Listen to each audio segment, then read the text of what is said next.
हाल ही में नासा द्वारा किया गया आर्टेमिस समझौता सुर्खियों में रहा है। न्यूजीलैंड ने इस समझौते पर हस्ताक्षर किए हैं। इस सेशन में हम देखेंगे क्या है नासा का आर्टेमिस समझौता, क्या है इसका महत्व और भारत के नजरिए से इस समझौते के क्या क्या महत्वपूर्ण तथ्य हैं, बिंदु हैं। Current affair, science and technology का बहुत ही इंपॉर्टेंट ये एक सेशन है। आप सभी लोग इसके कंटेंट्स को नोट करेंगे, एग्जाम में काफी काम आएगा। तो करंट अफेयर्स की दृष्टि से ये क्यों महत्वपूर्ण है, जैसा कि मैंने आपको बताया कि हाल ही में न्यूजीलैंड जो है वो उन देशों की सूची में शामिल हुआ है जिन्होंने नासा के साथ ये समझौते पर हस्ताक्षर किए हैं। न्यूजीलैंड अंतरिक्ष एजेंसी के प्रमुख डॉक्टर पीटर क्रैबट्री ने 31 मई को एक समारोह के दौरान इस समझौते पर हस्ताक्षर किए। हाल ही में इस समझौते से होने वाले कामों के अंतर्गत थोड़ी तेजी आई है, क्योंकि मैं आगे की स्लाइड्स में भी आपको बताऊंगा। 2024 तक नासा का लक्ष्य है कि एक मून के लिए डेडिकेटेड जो है वो एक स्पेस स्टेशन स्थापित किया जाए और 2024 तक एक महिला और एक पुरुष को मून यानी कि चंद्रमा पर उतारा जाए। हाल ही में ये समझौता थोड़ा सा सुर्खियों में आया है। बाइडेन एडमिनिस्ट्रेशन के आने के बाद से इसमें 2 देश अभी तक साइन कर चुके हैं, कोरिया और उसके बाद न्यूजीलैंड। तो क्या है, what is Artemis record? NASA का ये एक बहुत ही महत्वपूर्ण समझौता है। आर्टेमिस समझौता सिद्धांतों के एक साझा दृष्टिकोण का वर्णन करता है। 1967 में 1967 में एक आउटर स्पेस ट्रीटी हुई थी, बाहरी अंतरिक्ष संधि। और इस संधि की मुख्य बात यह थी कि सभी देश इस बात पर राजी हुए थे कि बाहरी अंतरिक्ष में जो भी खोज की जाएगी वो सिक्योर होनी चाहिए, यानी किसी और देश को उससे खतरा नहीं होना चाहिए। पारदर्शी वातावरण यानी कि पूरी की पूरी ट्रांसपेरेंसी होनी चाहिए और सिर्फ रिसर्च, साइंस और कॉमर्शियल पर्पस से ही उसको किया जाना चाहिए। किसी और स्ट्रैटेजिक या फिर किसी और देश पर हमला करने के उद्देश्य से स्पेस एक्सप्लोरेशन को बढ़ावा नहीं देना चाहिए। तो बाहरी अंतरिक्ष संधि के ही क्रम में आर्टेमिस समझौते का निर्माण जो है वो किया गया है।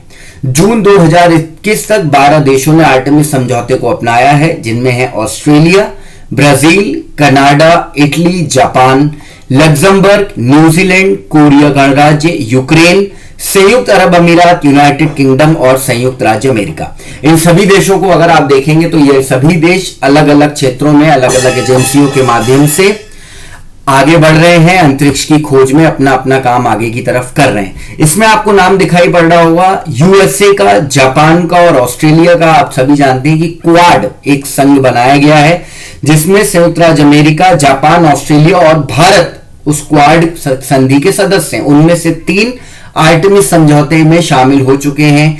ब्रिक्स के कुछ देश इसमें से शामिल हो चुके हैं, लेकिन अभी तक आप देखेंगे जैसे कि ब्राजील शामिल हुआ है, लेकिन आप देख सकते हैं इसमें कि भारत का आपको कहीं पर अभी नाम नहीं दिखेगा। ये इसकी एक महत्वपूर्ण बात है। तो क्यों भारत अभी तक इस आर्टेमिस समझौते में शामिल नहीं हुआ है, ये भी मैं आपको आगे की स्लाइड में बताता हूं। आर्टेमिस समझौता एक तंत्र है, एक सिस्टम है जिसके द्वारा देश नासा के आर्टेमिस कार्यक्रम में भाग लेते हैं।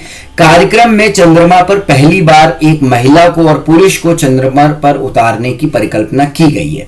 डोनाल्ड ट्रंप जो इससे पहले अमेरिका के राष्ट्रपति थे, वे भी आर्टेमिस समझौते को लेकर काफी उत्साहित थे और चंद्रमा पर एक स्थायी उपस्थिति यानी कि एक परमानेंट स्टेशन, एक लूनर स्टेशन वहां पर बनाया जाए, जो कि चंद्रमा पर होने वाली जो भी हमारे हम कह सकते हैं स्पेस रिलेटेड या चंद्रमा के जियोलॉजी, वहां की जो ज्योग्राफी है उससे रिलेटेड जो भी चेंजेस हो रहे हैं और उसका पृथ्वी के वातावरण पर जो प्रभाव पड़ता है उन सबको स्टडी करने में आर्टेमिस समझौता एक बहुत ही महत्वपूर्ण भूमिका निभा सकता है।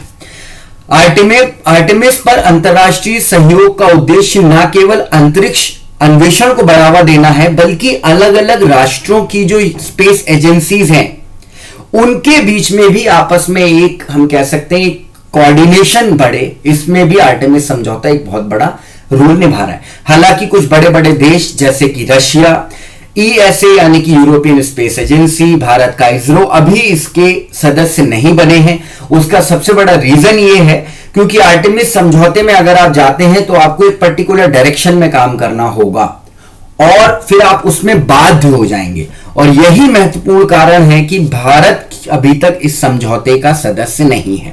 यदि भारत को आर्टेमिस समझौते में भाग लेना है तो स्वदेशी कार्यक्रम भारत का कहीं ना कहीं इफेक्ट हो सकता है। और इस बारे में आशंका की जाती है क्योंकि बड़े बड़े प्लेयर्स से जब आप टकराएंगे जाके इंटरनेशनल मार्केट में, तो हो सकता है जो भारत अपना एक अलग निजी क्षेत्र पैदा करना चाह रहा है। आपने देखा होगा हाल ही में भारत ने अभी बजट में 100% तक एफडीआई जो है वो अलाउ कर दिया है स्पेस रिलेटेड टेक्नोलॉजी में, ठीक है। तो वहां से अगर इंटरनेशनल प्लेयर भारत के मार्केट में और ज्यादा आते हैं तो कहीं ना कहीं भारत का जो डोमेस्टिक पोटेंशियल है, सॉरी एफडीआई नहीं, प्राइवेट प्लेयर्स के लिए ओपन कर दिया इंडिया के प्राइवेट प्लेयर्स के लिए।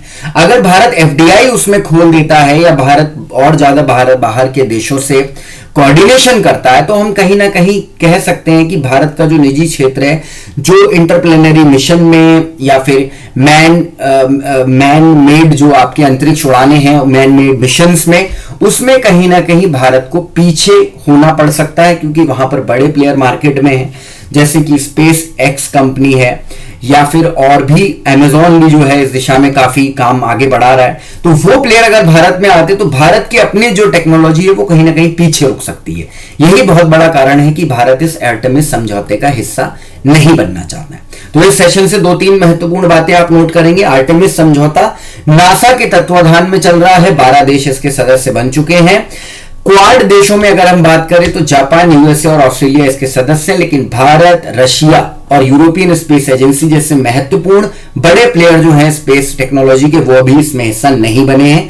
इसका उद्देश्य है कि 2024 तक चंद्रमा पर एक महिला और एक पुरुष को वहां पर पहुंचाना और अध्ययन करना कि कैसे चंद्रमा पर होने वाली जो भौगोलिक प्रक्रियाएं हैं उनका असर पृथ्वी के वातावरण पर, वायुमंडल पर पड़ता है। तो इन सभी पॉइंट्स को आप नोट करेंगे, एग्जाम के नजरिए से बहुत इंपॉर्टेंट है। आप सभी लोग एग्जाम रेस हिंदी को जरूर सब्सक्राइब करिए, बेल नोटिफिकेशन आइकन को प्रेस करिए ताकि रोज जो इस तरीके के सेशंस आते हैं आप सभी को वो सेशंस मिल सके। That's all for the session friends, thank you.